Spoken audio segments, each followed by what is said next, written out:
The following podcast contains strong language like what the actual fuck. Scarecrow Festival is like the most important day of the year. What? Daft Cow? This is just ridiculous. What the actual fuck? Hey, what the actual fuckers, and welcome to WTAF of This Country podcast. Now, first, he's the man that has just sorted out his parsnip pubes, which is handy, as our sponsor is manscaped.com. It's Neil. Very true, and what a gleaming, shiny pair I have now. Are you smooth like an action man? gleaming like a bit of silverware. Oh, that's way too much information. Now, our superfan guest this episode is an actor, comedian, singer. He was part of the Heebie-Jeebies. He has appeared in such shows as Drop the Dead Donkey, Benidorm, Mr. Bean, KYTV, and Nighty Night, to name a few. He also hosts the excellent My Time Capsule podcast and was the voice on one of the greatest and best-selling songs of the 80s. Now hold a chicken in the air and please welcome to WTAF, Mike Fenton Stevens. Hello. Sorry, I'm just getting this deck chair out my nose. No, let's talk about that single. Not quickly. I want to go into depth. Yeah. We will talk about This Country, but there's no depth. There's no depth in that single. What are you talking about? I can remember. I had the 12-inch. I had the 7-inch. I might have even had the cassette single at the same time. It was. I mean, I loved Spitting Image back in the day anyway, but that song was a phenomenon. It was a phenomenon. And you know, actually, I also have a 7-inch and a 12-inch of that, but I don't have the cassette version. And the reason I have them both is because I came back off holiday in Spain.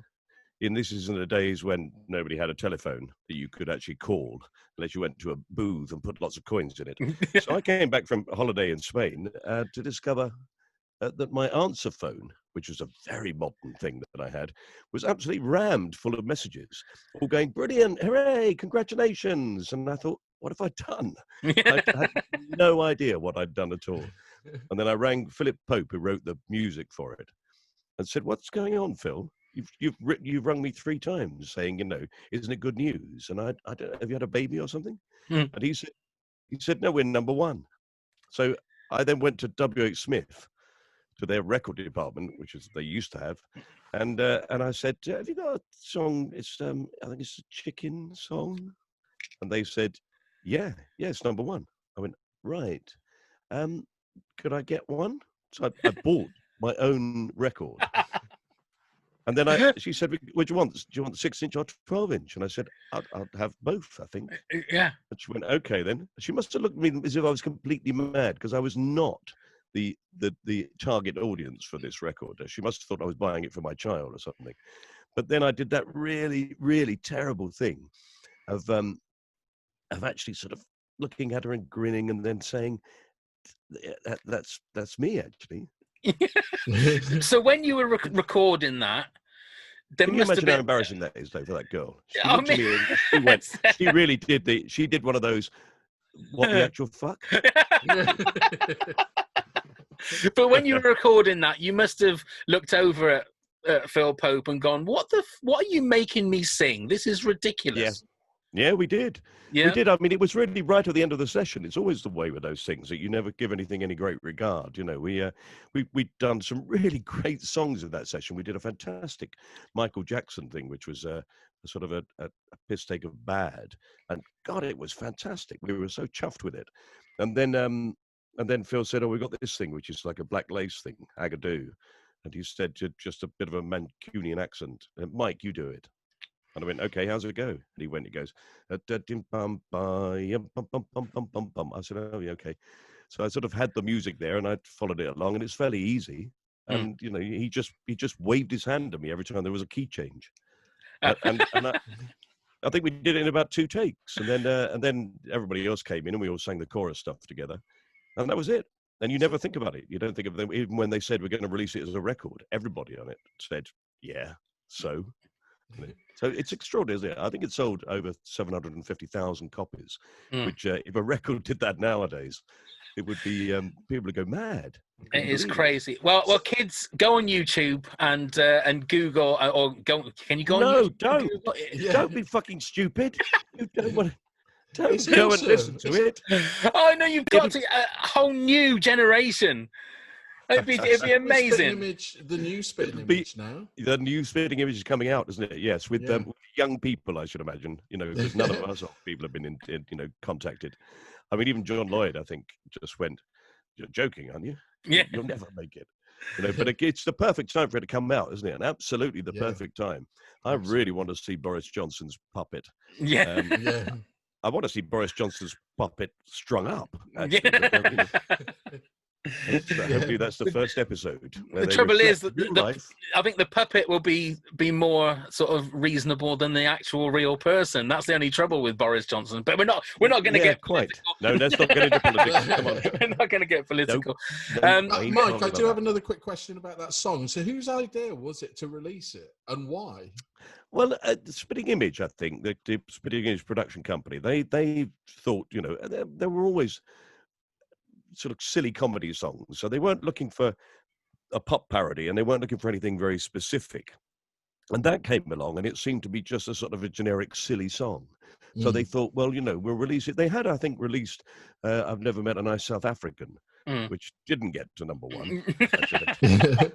I think it did in South Africa, actually. But we released other records which it didn't do as well. I mean, I also sang the lead on the other single they released, which was Father Christmas is on the Dole.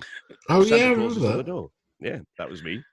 So I think once they found this winning formula, they sort of stuck with it for a bit. So every time they had a single to release, I was dragged in to sing the lead vocal, but it never worked again. Did you sing the South African one? Sorry, Mike. I sang on the backing of that. Yeah. Oh, right. And I sang on nearly all of them, in fact. So the ones that I really remember and I remember fondly. There was a fantastic song we did we brought in all these amazing gospel singers. And we sang these sort of 8-part harmonies to a beautiful song called the Atheists Tabernacle Choir. That's worth looking up. If you can find that, it's a brilliant, brilliant song. Basically, if you don't believe in God, clap your hands. It's a great song. There we are. Happy times. Okay, we will. There's loads of other stuff we want to talk to you about, but we will talk about this country. Yes, please. On the email, you said that you worked with Trevor Cooper quite a lot of time. I have, yeah. I have. I've worked with a decades. number of people on the show, actually. I've worked with Trevor going way back. I think the very first time I worked with Trevor is one of the jobs that I remember most fondly, because I live in Tunbridge Wells in Kent, and almost every time I ever get a job, I have to go to West London or the other side of London. So it always involves me getting up at the crack of dawn and either, if I'm lucky, getting a car to drive me or driving myself round to the other side of London, because everything seems to happen round there. And just once they got in touch and said, yeah, we've found this really weird location. It's in a roadside cafe. It's just outside a place called Tunbridge. Do you know it? So I basically was able to sort of leave home at 9:15, and everybody else was schlepping up the A21 at 7:00 in the morning. So it was a fantastic job. But I did that with Trevor and Kenny Island, who I also performed with in Benidorm, who's sadly no longer with us. But Trevor, we've known each other for a long, long time. It's very strange when you see.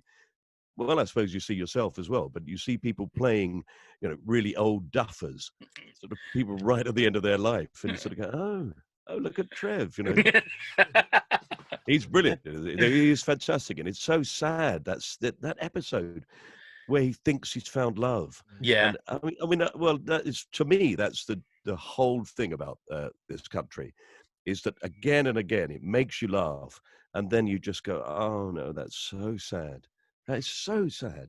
I mean, again and again and again, it plays on your heartstrings. It's made me cry a number of times watching that program. And sometimes within the same scene as well. Within the same scene, just extraordinary. How they will tell you a story. They'll both be standing there telling a story. I love it. I love it when they do that thing where they're talking about the other person as if they're giving away secrets about them, and they go right through the whole scene, and they say terrible things about them. she ain't going to do that. She'd never do that. She's rubbish at that. She's terrible. I mean, don't trust her. I Yeah. wouldn't trust her very, as far as I could throw her. Yeah. And then the shot widens out and she's standing right next to me. Yes. It's a brilliant program. I mean, I could talk about it for hours and hours. Just the other day, I did a commercial, strange enough, one of the first sort of in-vision things that I've done since before lockdown. So really this year, I did a commercial for Barclaycard with Nick Frost, who's, we were talking about comedy and he hadn't seen this country. And I was talking to him about it and saying, you really must see it. Because to me,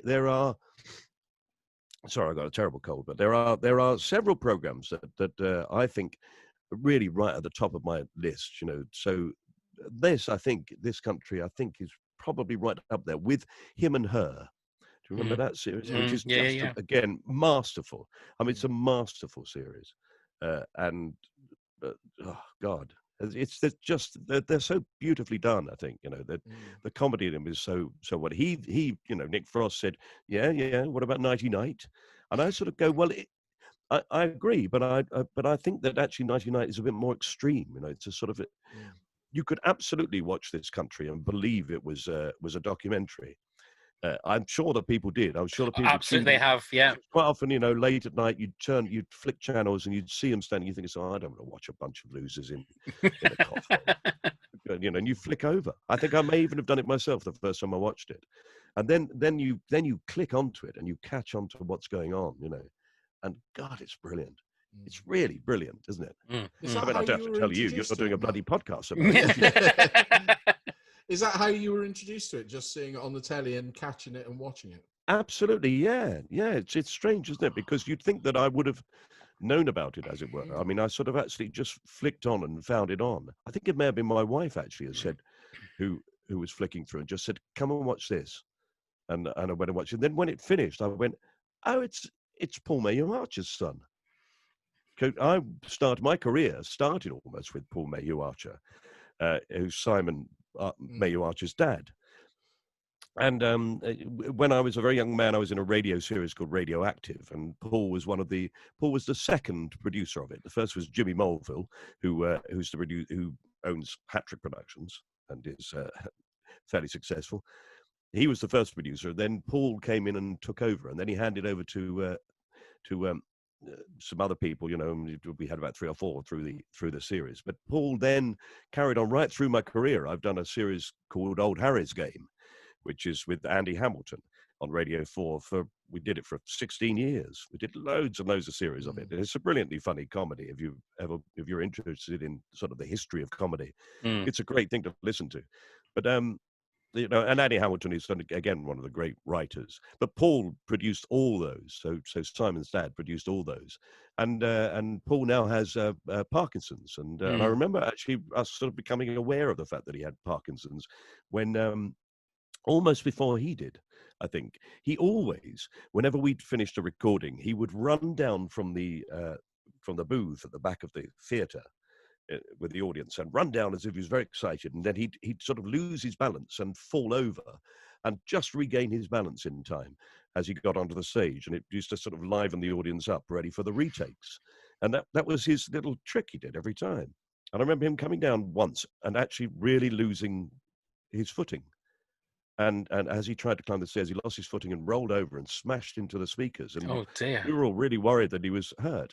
And I think it was maybe a very early sign of the fact that he had Parkinson's, because he couldn't work out what had gone wrong. It was really, it's weird, isn't it? But he's an amazing man, Paul Mayhew Archer.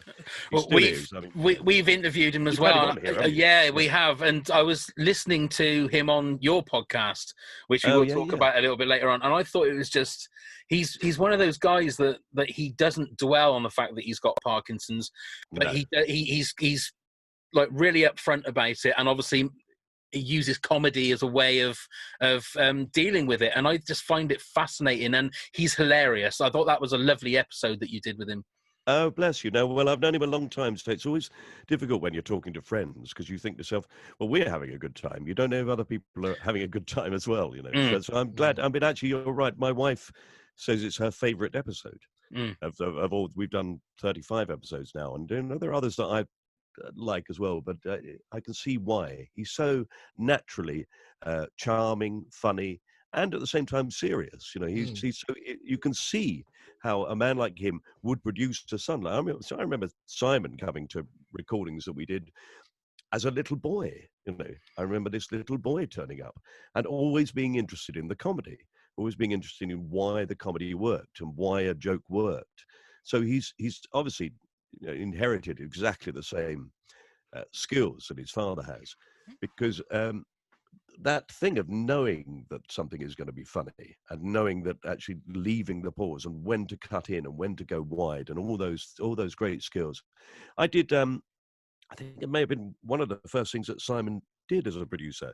I was. I think it was with it was might have been the pilot of Josh with Josh Widdicombe that Simon also produces. And strangely enough, I played the father to Celeste Dring, who's It's also Kaylee. Yes, it's Kaylee. who's the brilliant Kaylee. And you know, when you compare her playing Kaylee with her also then playing, she doesn't play Beatrice, does she? She plays the other one. In the Windsors. In the Windsors, yes, that's right. Yeah. So it's extraordinary. I love seeing that. I love seeing it when people absolutely, you completely accept that that's who they are, and then you see them somewhere else and they're completely different. You know, it's a wonderful thing to see. I mean, I spotted when we did this episode of Josh. I really like it when I come across a young actor that I think, oh my God, you're good. You're really good, you know. And they keep you on your toes. You know, you think, so, well, I've been doing this a long time, so I sort of know what I'm doing. And then somebody comes along and does it in a way that really makes you sit up and take notice. And she was one of those. I immediately thought, yeah, no, she's going places. She's also, it's not necessarily a question of becoming famous or going places and becoming successful. She's got a career. You can tell right from the start she's going to have a career. She's, you know, she's the sort of person that you would want to constantly employ. And that, I think, is the trick to being an actor, is to be someone who, you know, who people like working with and know that you can do the job, you know. And she was obviously that right from the start. But I'd never come across Daisy May or what's her brother's name? Charlie, that's it. Charlie Cooper, yeah. I'd never come across them before. And it's interesting when you so you know, I didn't know who they were at all. And then to see them do it, and God, he's brilliant, Charlie. He's really, I mean, she's fantastic. But there are moments with him where you think that must be you. You must be like that because it's so beautifully observed and beautifully done. The little laugh that he does quietly, and it's almost inaudible sometimes, but sort of the laughter, that nervous laugh that he has, God, it's genius. It's absolutely genius. So, Mike, when it comes to obviously we've had season 3, and from what Daisy and Charlie have said, there will be no more, although we do hopefully in a few years there will be. What's your favourite series out of the 3? That's a very difficult thing to say, isn't it? I mean, I can see watching. Do you know, I haven't watched back a lot. I've sort of gone with it. I've followed the journey, so it's difficult to remember what I've really loved about season 1, about the first series. And I think it's probably the second series, because they really relaxed then, and they really relaxed into it, and everybody knew exactly what they were doing, and they didn't push anything. Nothing was pushed. Although, you know, I still think that maybe my favorite episode is the second episode, the second episode of the whole thing, which is Rob Robinson. And the fact that they take that right through to the end, you know, that you come back at the end, and that's sort of the thing that you know, oh God, it's beautiful, that moment when the vicar's gone, and you know, you really feel for these young people. You think to yourself, what, you know, they're living in what other people would regard as being an idyllic life. They live in the beautiful countryside. And I love the fact that they always shoot it. So they're never in the rain. Well, very rarely do you see them in, you know, once or twice in the shelter, they're sitting there and it's miserable. But generally, it's really lovely. There's, you know, summer sunshine, late summer sun, long shadows in the evenings. It sort of looks idyllic. It looks perfect. And then you realize that actually at the same time, they're nearly always in the kitchen. You know, even though outside there's this beautiful countryside. So that when they go to the wood, when they look at the steam traction, Steam fair, fares on, yes. and they just get, where are we? They're completely lost. They don't know the environments around them. I mean, for them, going to Swindon is a big journey, but they don't know. And then they do that thing where they go up and they go back and they look back at the village at one point and they go, oh, I've never been up here. Mm. And you think it's just little phrases like that all the way through it that really tell the story of these people, really puts them in a place. And you realize that although they've got all this, it's no good to them at all. Because one, they haven't got an education. They just don't know anything. Although he's amazingly sort of, how does Curtin, just the things that he's obviously picked up as a character, as a person through life, because his references are from everywhere, aren't they? They're sort of mythology and everything, but the chances are that he's picked them up through game playing.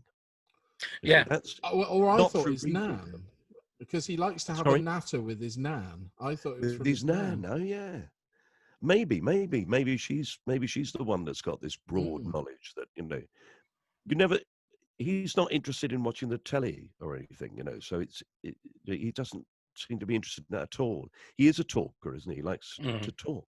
And when those sort of references and the sayings that he comes out with, which are clearly picked up, he's gleaned from all over the place. And you think to yourself, well, fundamentally, you are looking at a young man who really is very bright. And yet he's had no education. Nobody's done anything with him.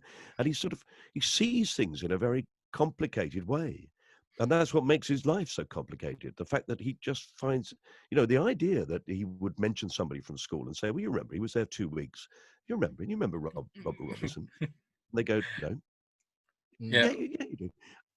The fact that they always describe him as somebody who then becomes obsessive about these things, that to me shows a sort of an inquisitiveness and an intelligence that, that Daisy May's character, that Kerry really doesn't have. She thinks she knows everything already, and and we all know those people who just absolutely. go, I don't need to learn anything because it's obvious. Everything's obvious. Yeah. But it's the way the program also resonates with people, that they've had those experiences growing up, isolated in the rural communities, not having anything to do. And your highlight of the week is catching the 51 bus to Swindon or whatever. Yeah. And that's where I think a lot of the audience are addressing it and appreciating the program. But it's funny, people always think this about a thing that actually you need to have had that experience yourself in order to appreciate it.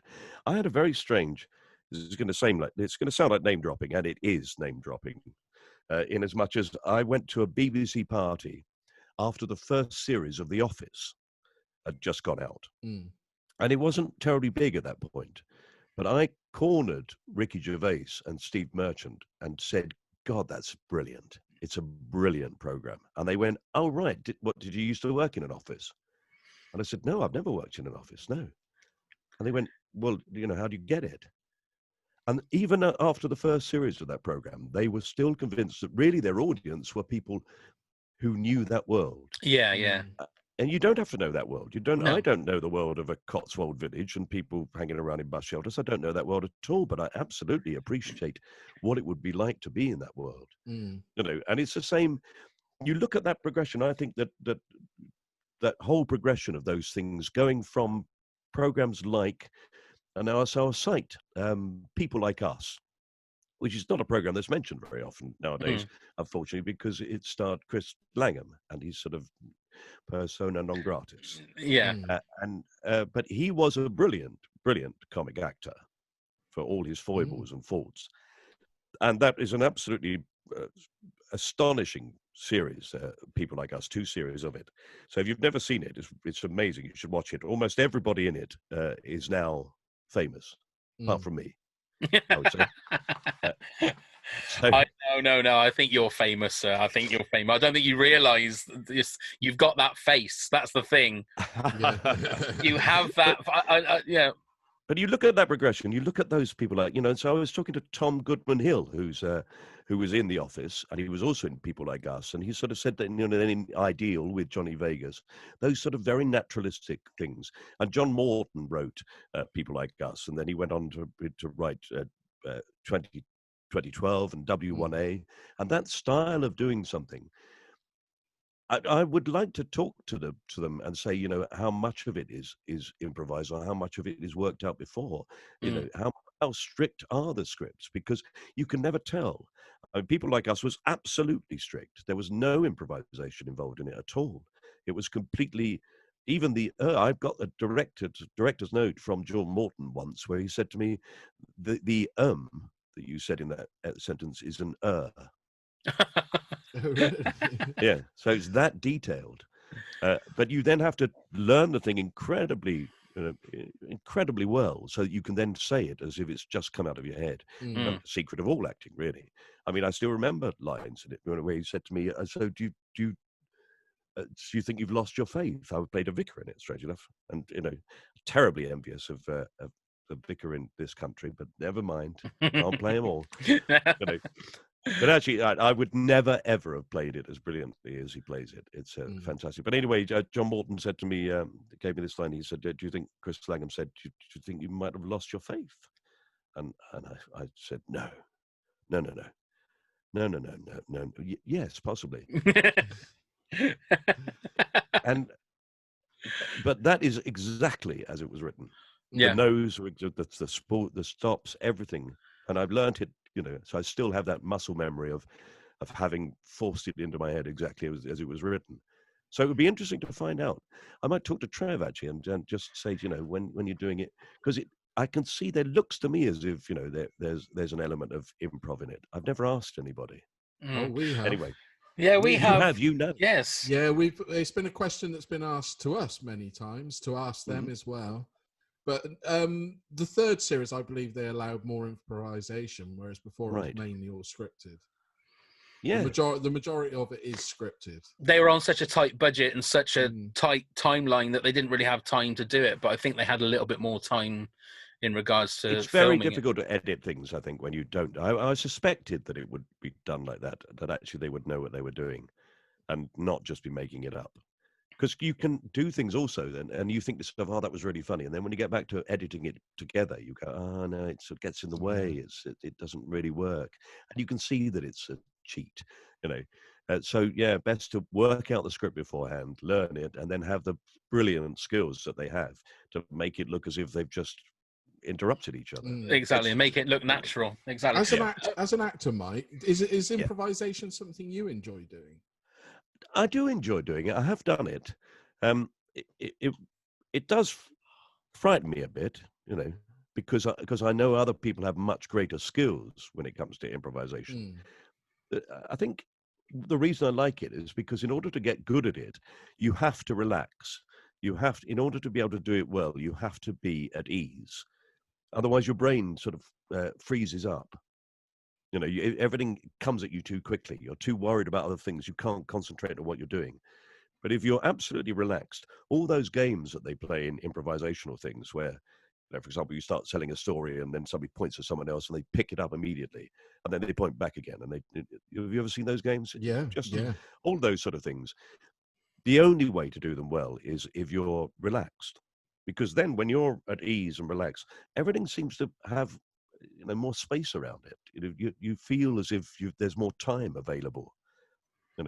Yeah. And I do love the process. We did with Nighty Night. I was in Nighty Night, and with Julia Davis, and there was a strong element in that of absolutely what we're saying, which is learn the script, do it. But then every now and again, Julia would come in and say, "I've just had a brilliant idea. Let's do this scene." And we said, "Well, what is it?" She said, "Well, just sort of follow me." And occasionally we would do improvised scenes in it, but actually very, very few of them made it into the final program. They were great fun to do because you never knew what was going to happen, and we would always end up laughing. I was going to say, Nighty Night have got some of the best bloopers that you can see on YouTube. Yes. Yeah, it must have been hard trying to just keep a straight face. Well, particularly once Mark Gatiss came into it. He was a terror. He's terrible. You know, he will just go at the slightest thing, and which is a joy to be working with. But you know, it means that filming it just shows how relaxed he is. I think and that's why he's such a great performer. You said just a second ago about the fact that you're not famous. Now, I'll tell you a little story that my daughter, one of my daughters asked me, "Oh, who you got a podcast with this week?" And I said, "Well, it's an actor, Mike Fenton Stevens." And she went, "No." I said, "Can you remember?" I said, "Can you remember Mr. Bean? I mean, the episode when he was in the hotel and like he was wolfing down all these oysters, and then there was a gentleman there that took a sniff of one and went, 'Oh no, no, no.'" And she went, "Oh my God, you're talking to him." I went, "Yeah, that's the one I'm talking to." So there we are. So, but again, you see it once again. It's interesting, isn't it? That scene with Rowan, we must have spent 3 or 4 hours rehearsing that scene before we filmed it. So once again, it's sort of, you know your stuff incredibly well before you do it, and then you can make it look as if it's happened by accident. You know, it's very few, which is why I think I admire improvisers, because they really do occasionally do works of genius that have just come straight out of their heads. Yeah. The other person doesn't know it's going to happen, and they go along with it, and it's amazing.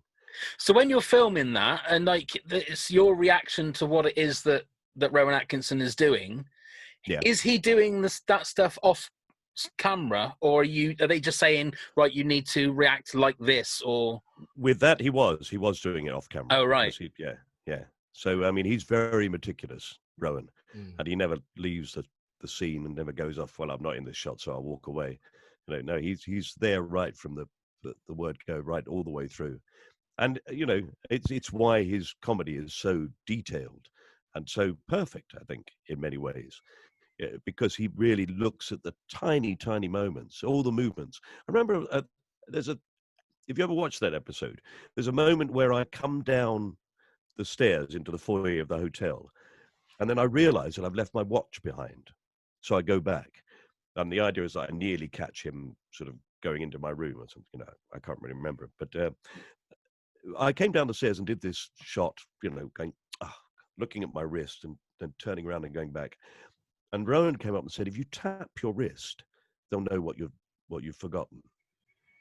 And I tried it, you know. I just I looked at my wrist, and went, just touch your wrist, and it was clear as a bell. It's really obvious what's happened, you know. That yes, this man has forgotten his watch. And that's a sort of skill that he has, I think. You know, just those little minuscule moments, the little tiny things. You'll see it in almost everything he does, where they look accidental, but they're incredibly well worked out. You know, I watched him. I watched the very first performance of Rowan doing the pianist that he did at the Olympics. It's very weird.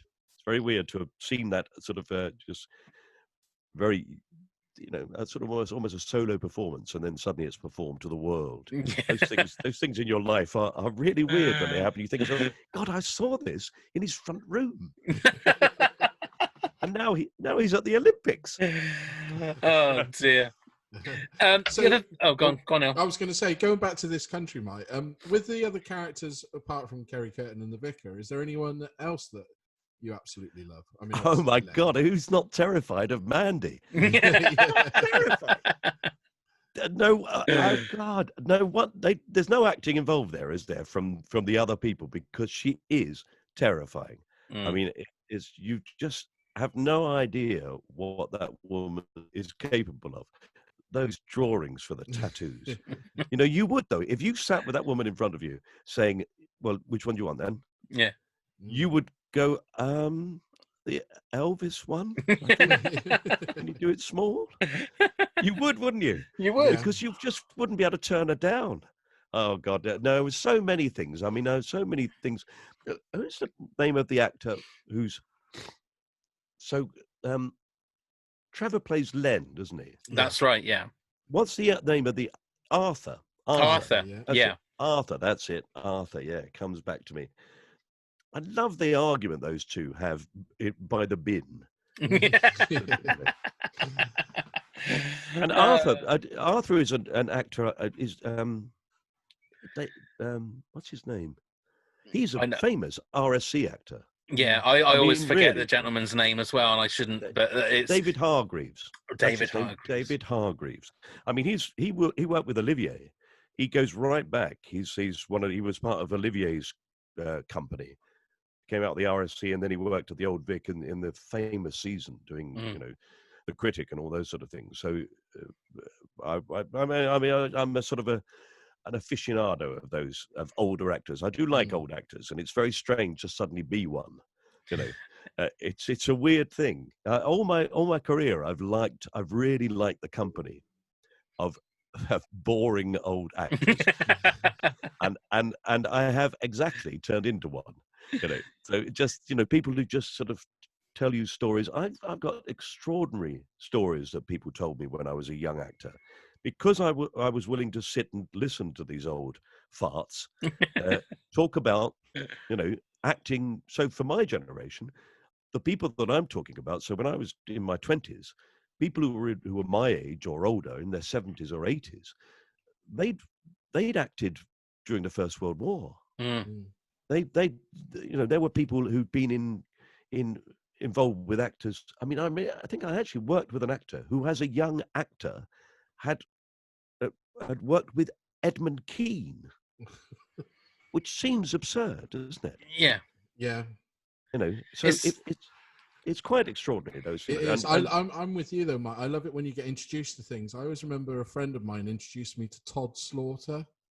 Right. Do you know who I'm talking about? Like I do, yeah. Martin and Murder in the Red Barn, and the way that he acts. If you ever get a chance to watch him, Pav, please do, because everything was always over the top. Every action, it was very pantomime, but he made a film career out of it. And I find that fascinating, those sort of things. And that style, actually, you look at it now, there are very few people who can do it. There are very few people who can do that large acting, as it were, and carry it off without it looking like a spoof, without it looking like a parody. That ability to, if you listen to recordings of things going back that far, Olivier, when he first started, everybody said, well, it's ridiculous. He's so naturalistic.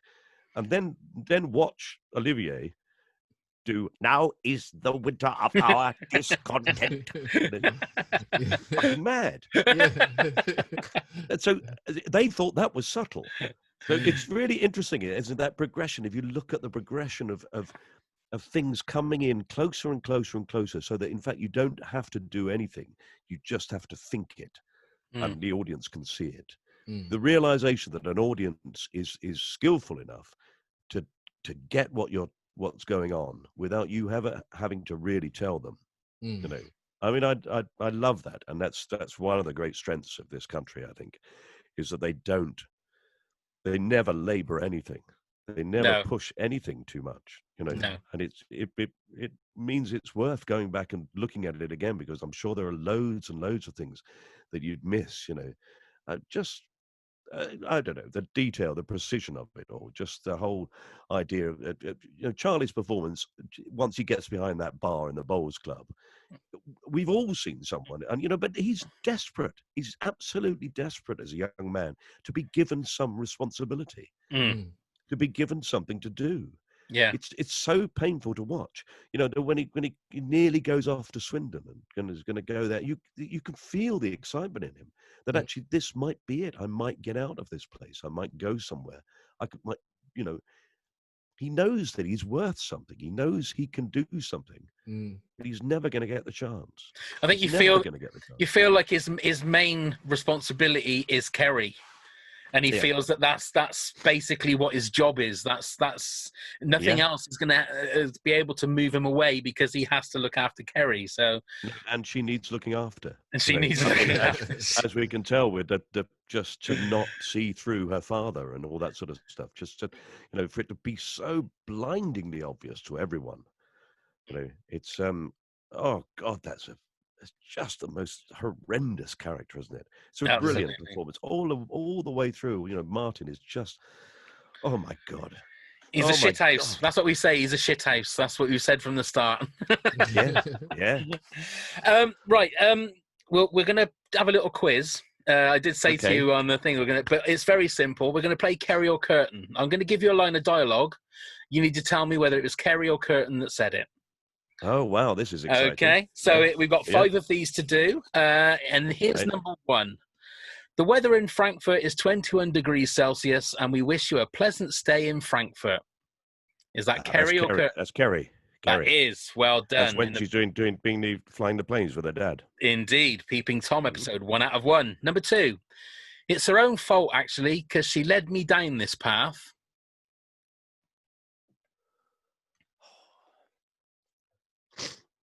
No,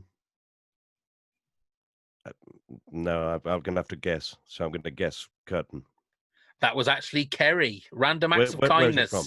That's random acts of kindness when she got Sophie back because she thought that Curtin wanted to get back with Sophie, but actually he wanted to make things better with the vicar. So, question number 3. I didn't say anything because I knew you'd react like this. It's got to be Curtin. No, that's Kerry. That's in the driving lesson episode when Curtin finds out that June is opening a garden up. Yeah. So she said, I didn't say anything because I knew, because he was absolutely livid. Wasn't he? Oh my God! He was shaking with rage. Oh my God! The shot of that poor woman picking up her bag and getting up out of her chair at the end of a day, waiting for people to come into her garden. It's so beautiful because it's so far away and so small, but it's gut-wrenchingly painful, isn't it? Yeah, and she slashed her price from 50p to 20p or whatever it was. Okay, number 4. Number 4. He looks like a laugh here, but in real life, he's a nasty old bastard. Oh yeah, no, that's got to be Curtin. That's Kerry again. No, that's extraordinary. You know, I would never have guessed that their lines were so. That in fact they say things. That really sounds like a Curtin line, doesn't it? Yeah, well that's when Kerry is staying up. It's her birthday, and she's waiting for the Nighthawkers on Facebook, and it's only a Grumps that has said only one. Yeah, so he's a nasty old bastard in real life. So that's 1 out of 4 so far. Terrible. They've all been Kerry so far as well. So number 5. The only thing we had in common really was stealing. Is that Kerry or Curtin? I remember that line.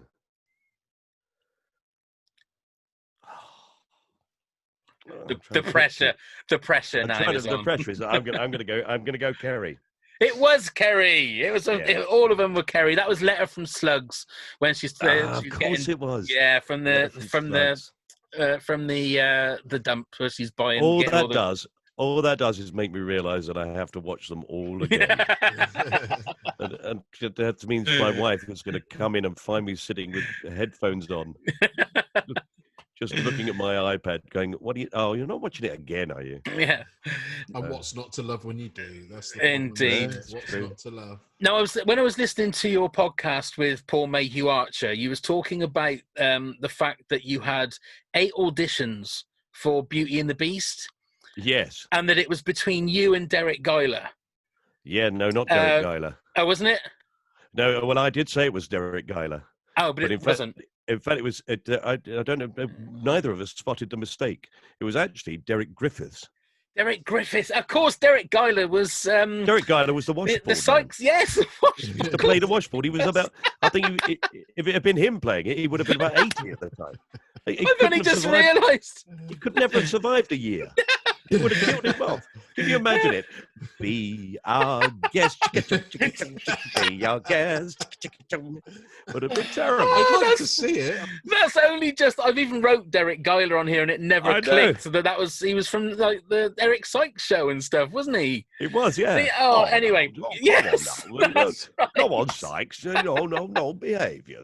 Oh my goodness. So Derek Griffiths. The question I wanted to ask was. Yes. You said that because you're an actor, you had like 3 auditions yesterday that they all turned you down and stuff. But when you know it's between you and somebody else, that must be harder than just like being told, oh no. Yeah, getting down to the last 2. Sometimes people, when your agent rings you and says, yeah, it's you're down to the last 2, and you think, oh no, I hate this. Yeah. I hate the last 2. I can tell you a number of occasions in my career where I flew back from Spain, where I was on holiday, having a fabulous holiday with my children. swimming around in a pool, and my agent said, "Yeah, they want to see you again for Anything Goes for the West End." And I'd never played a musical in the West End, so in fact, I think I hardly ever have. And the only one I did was a complete flop. Anyway, I went back and I thought to myself, well, this, it was going to be Elaine Page, and it was really good fun. And so I went into it, and I flew back, and I practiced the songs, and I learnt the scenes, and I got home, sat at home on my own, thinking, oh, they're all out there in the sun. And then I went into London, I went to the audition, I sat backstage, and they showed me through, and I sat in a little room backstage, and I could hear the other person. It was me and them, and I could hear them on stage singing, and they had a beautiful voice. I mean, a really lovely singing voice. And I held on to the thought with, well, maybe they're not as good looking as me. Quite good looking. Yeah. And then I thought, they're bound to be good looking. And then I thought, well, maybe they're not as funny as me, because I knew there was comedy, and it was the scenes that a lot of the scenes I would have had to do with a very good comedian. Anyway, I can't remember his name, but there were. So I thought I'll hang on to that. And then the person finished, and you could hear him say, "Okay, bye, bye, bye." And he had an American accent. The character was American, and then he came through the door, and it was John Barrowman. Oh, right. And I thought, what a fucking waste of time flying all the way back here. Jesus Christ. It doesn't matter how fucking funny I am. Bastard. Look at him. And it was true. I went on stage and I was really funny. I made Elaine Page cry with laughter in my audition bid, and I get the bloody part, no chance. You're going to give it to John Barrowman, aren't you? Oh, my God. So, yeah, it's happened a number of times. The worst one, I sat outside an audition for an advert for Germany, where they wanted to buy us out. They wanted to buy us as a character for this thing in Germany called Pieter Perfect. And they're a whole series. They're like B&Q in Germany. They're all the DIY stores. And me and this other bloke just happened to look like a cartoon that they'd always used for Pieter. We looked like him. Yeah. So me and a bloke who looked a bit like me, both with grey hair, but, young, reasonably slim, we looked like this bloody character. We sat outside, and just before then, my agent had rung me and said, okay, they want you to agree to the deal before you go in. And I said, okay, what is the deal? And he said, so they want a 15-year buyout at £100,000 a year. I said, sorry? They said they want a 15-year buyout, £100,000 a year. You're not allowed to do any other adverts in Germany. And I went, okay. Right. Well, that's I don't know, I'll get through that. Right? So I was sitting there thinking, it's me or him, £1.5 million. And Oh, my it was God. him. Oh, no. It wasn't John Barrowman again, was it? No, he looks nothing like Pieter Perfect. No? No. Ah, well. That would have been one time I could have beaten John. I wish it was bloody John Barrowman. But you can see it's a weird life. It's a strange life to go through. Sometimes these things happen and people do end up, it changes their lives. And other times, I can't tell you the number of times I've been for jobs where if they'd come along at the time, I thought, wow, this will change my life. And then actually the one time I was in something, we got a phone call from Switzerland saying, you've won the Golden Rose of Montreux. And we went, what? Fantastic. Yeah, the BBC are over the moon. They can't believe they haven't won it for years. And, you're the best comedy program and everybody loves it. You're going to be, they're going to really push it now. You're going to be famous. And we got back and they cancelled it. Oh, no. It's extraordinary. So there you are. So who knows? I've learned to never really think that anything is going to, I just keep pootling along and I'm having a very good time. Thank you very much. With auditions, did you prefer the older way where you would go to an audition, or do you quite like the video, the self-tapes that you do? Self-taping, yeah. I did prefer the going there because, it's a bit of a pain actually, because you have to go on I live out of London, so I'd always, you're giving up a day almost to go to these things. But I like to see the person in front of me. And of course, if you're doing something and you've finished with a good director, you can say to them, how was that? Was that what you wanted? Because, tell me and I can do it differently. That was me just plumping for something, just Yeah. on first reading. Mm. So if you want me to, and quite often people have said, no, this person's much more nervous than that, or no, or this person is, I just want you to really, just flip it off. And you go, okay, fine, and then you do it. And so the first audition is not necessarily the best, but with a self tape, you are basically judging what you think they want to see. You're allowed to give a couple of variations, but also at the same time, you're slightly nervous about giving too much of a variation Mm. because you think to yourself, well, that shows that you're sort of uncertain about it. So you sort of go, okay, this is what I think they want. I'm going to do it. Here it is. And you give it to them. I mean, I quite like the process because I make a podcast, so I like the idea of sitting in front of computers and learning how they work and things. So, editing and that sort of stuff. And I like all that. And I also quite like the process of filming myself on my phone and then loading it onto the thing and then putting it together and putting titles and, so I think that can be an advantage. You can gain an advantage over other actors who basically don't know that stuff. So in fact, the technology really helps. If I can present myself in a self tape and it looks like a major feature film. But this advert I did at the weekend, I'm convinced I got it because I basically went, okay, I haven't done anything for a long time. I'm really going to try and get this, and I basically had to be a sort of a Sherlock Holmes character. And I raided the loft, got all the costumes, did the works. I set the scene. I made the room look like an Edwardian study, and I filmed myself and put together a little film of me doing it. And I think, they'd be fools not to employ me on that basis. Even as an editor, maybe. Yeah. A whole new career. Yeah. Suddenly they say, no, you've got it. You've got the job. Great. Well, should I bring my own costume? No. You're not acting. No. I want you there as the sound man. They love it. So we won't keep you much longer, Mike. We want to thank you very much. That's all right. Time it's been... don't worry about it. My dinner's downstairs. I can always warm it up. Okay. Well, I've got a quick question about this country again. Yes. With obviously them saying that this country is over, they haven't ruled out coming back in 10 years' time. Would you like to see that or not? I would. I think, like 10 years' time would be extraordinary. It's always, but people always talk about things like that. They always talk about revisiting something after a long time, see where the people are now. Without a doubt, they'd be in exactly the same situation, wouldn't they? So sort of we know where they're going to be. That's, in a way, one of the tragedies of the program, is that no matter what, whatever happens to them, apart from death, which seems to happen all around them, nothing's going to change their circumstance. Kerry's mum will die, and she won't get to do that very funny voice anymore. Which would be a shame, but they'll probably by then have you wouldn't want to lose that. You'd want to have Kerry.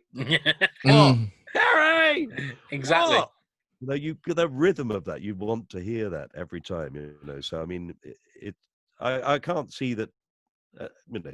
Maybe you shouldn't. Maybe you shouldn't mess with perfection, because there are so many things where you think so. Yeah, let's see where they are now. And, we really shouldn't have seen where the Trotters were. Once they got £1 million, it was a point. It was a silly thing to do. I shall ask David Jason that myself, because I am going to interview him for my podcast. Oh, fantastic! Not. Really? I know. Yeah. Wow. Isn't that a coup? Wow! I know. I am I am about to record for audiobook David Jason's autobiography, his second one, which is coming out, or edit point has just come out. Depending on when you're hearing this. Depending on when you're hearing this. Anyway, and I've because I've been involved in some things that he's done over the years, and I've sort of coincided with him a number of times on things through Terry Pratchett, all sorts of things. That I was in an episode of Only Fools. I basically got in touch with his agent, who used to be my agent a long time ago, and said, do you think David would be willing to let me go around and sit in his tool shed and chat with him? And she said, well, I'll ask. It's not a thing he ever does. No. And then she came back and said, yeah, David said, why not? That's amazing. Wow.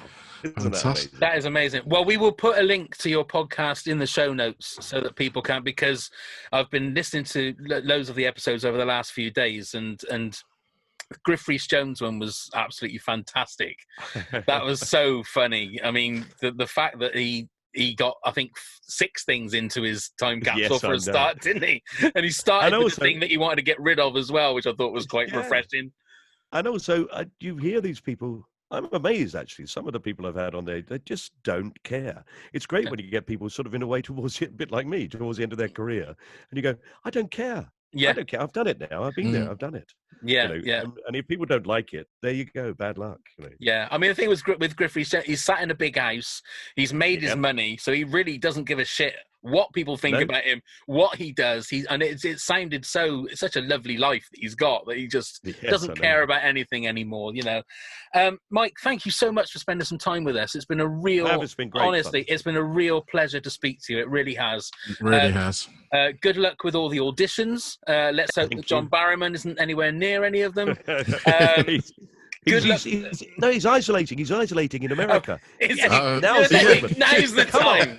Now's the time. In olden days, a glimpse of stocking a gun or something shocking. Now heaven knows. You're hired. Well, you are hired. Absolutely. And good luck with the podcast. I would really say to everybody to subscribe to it, especially if you've got the legend that is David Jason coming up as well. If you've heard this, it may already have happened. It may not have happened until later on, but honestly, good luck with everything. Thank you again for being a wonderful guest. We've really enjoyed chatting to you.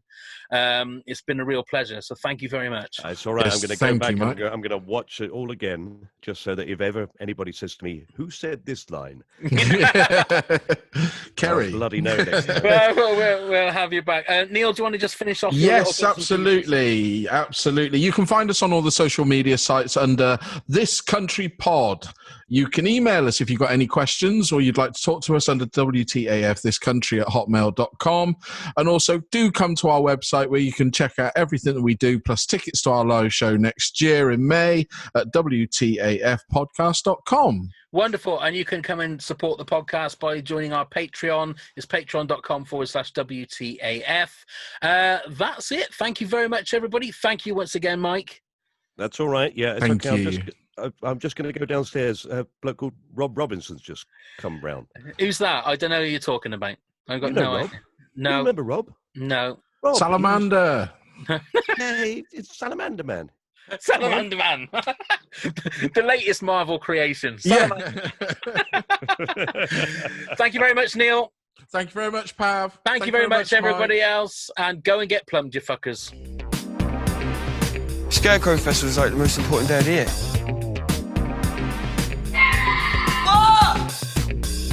Daft Cow?